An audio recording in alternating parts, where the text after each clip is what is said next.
guys, welcome back to the Driveway Engineer. I'm JR.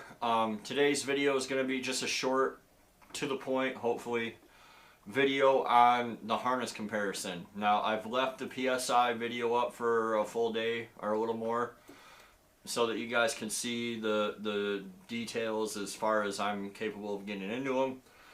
And now I want to let you know my thoughts on the harnesses, because I know that a lot of people just look to me for advice. So as weird as that is, the PSI harness, let's start there. The PSI harness is made in America. It is not the CNCH harness. They're completely different. Well, the layout's the same, but otherwise the materials are different, the plugs are different, the connectors are different, the PCM connectors are different. It's the CNCH is a copy of the PSI, 100% for sure. So that's out of the way. The PSI harness is of much better quality. The wires feel better, they're more flexible, they're larger diameter, they have better insulation, the fuse block is better. The CNCH is literally a cheap Chinese copy. Just like I'm recording this on a GoPro Hero, and there's some other, you know, the SJ cam. The SJ cam is pretty good compared to the GoPro. There's some other cameras out there that copy the GoPro that are not that good. And it's the same thing with the CNCH. I bought that CNCH harness on Jewel to see if it worked and how it worked and for how long it worked. I will not buy another one. The quality that you get is adequate. It'll work. I'm sure that car will run and drive. I don't know for how long before I start having wiring problems. Probably a few years. And I probably won't care about the car or own it anymore at that point. So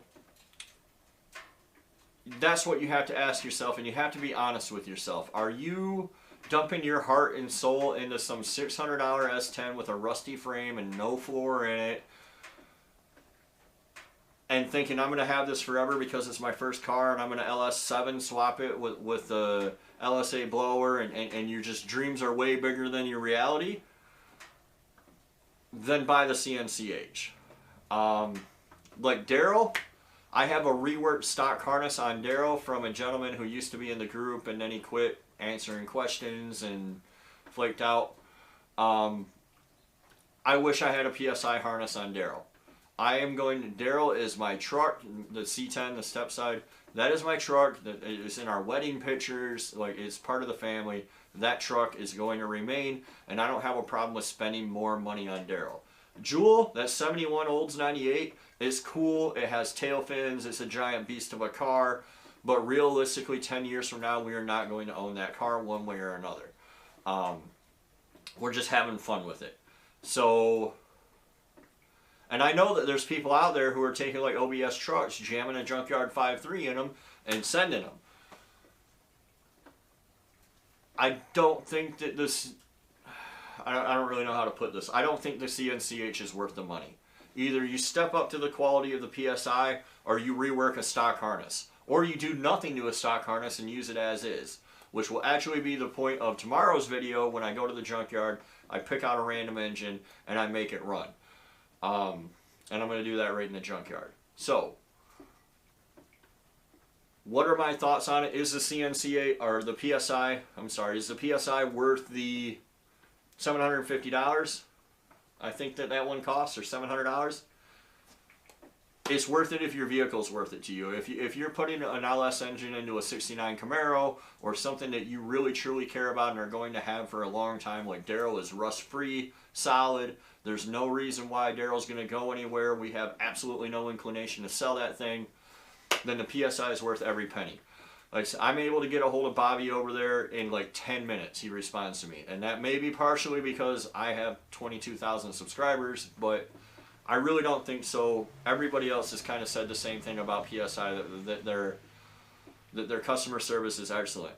Which was a point in favor of them even when I wrongly thought that they were just importing them. It's still a point in favor, right?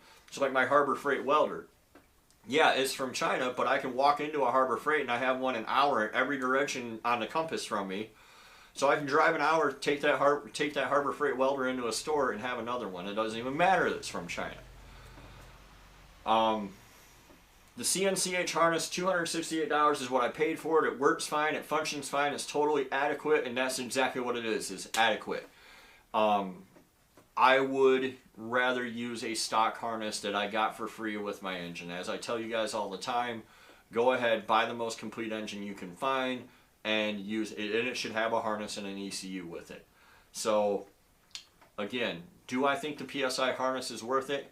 Yes, if you're not trying to resell the vehicle and you're going to keep it and you're in it for the long run, the PSI harness is absolutely worth it. Do I think the CNCH harness is worth it? I really don't. Even if you're scared of wiring and intimidated, it's not any easier to wire up than the PSI. It's not any easier to wire up than a stock harness, which I'll show you guys tomorrow again, just not cut down at all. It really offers no advantage other than being new, but made with inferior quality to aftermarket or OE. So that's pretty much my thoughts on that. Hopefully this video is under like 5 minutes long. I feel like I rambled again. I'm sure there's people out there who disagree. There's nothing wrong with the CNCH harness. If you want to buy it, it'll work just like tools from Harbor Freight. It'll be fine. There's nothing wrong with a PSI if you want to buy that, and you'll be better off in the long run, I think. So, and I got nothing for this. That harness is going to charity. And the money that everybody's donating goes straight to St. Jude's. So I get nothing for this except a t-shirt. Which, you know, whatever. But I'll wear it. It's cool. But that's my opinion on the matter. If you're in such a bind that you can't, you know, if your budget's too tight for $750, just use a stock harness. You should get it for free with your engine. Take it out of the junkyard. Don't cut it. Don't get into a rush and decide, I don't care, I'm just going to cut this because I can buy, you know. Keep it whole. Take it with your engine, or when you buy a pulled engine. But if your budget's such that you can buy an already pulled engine for $500, $600, $1,200, $1,500 instead of going to the junkyard and buying them for $200, then your budget should be such that you can afford the PSI harness and the American support and the American quality, or BP, or any of the other harnesses out there that are made in America by Americans with American support. So that pretty much wraps up that. I thank you guys for watching. I swear I didn't sell out. I didn't get anything from PSI for this. So I really personally think that for most people, just using a stock harness is the way to go. Really. But that's me. You guys make your own decision. Hopefully I provided enough information in the other video for you to do that. So thanks for watching. We'll catch you next time on The Driveway Engineer. And see ya.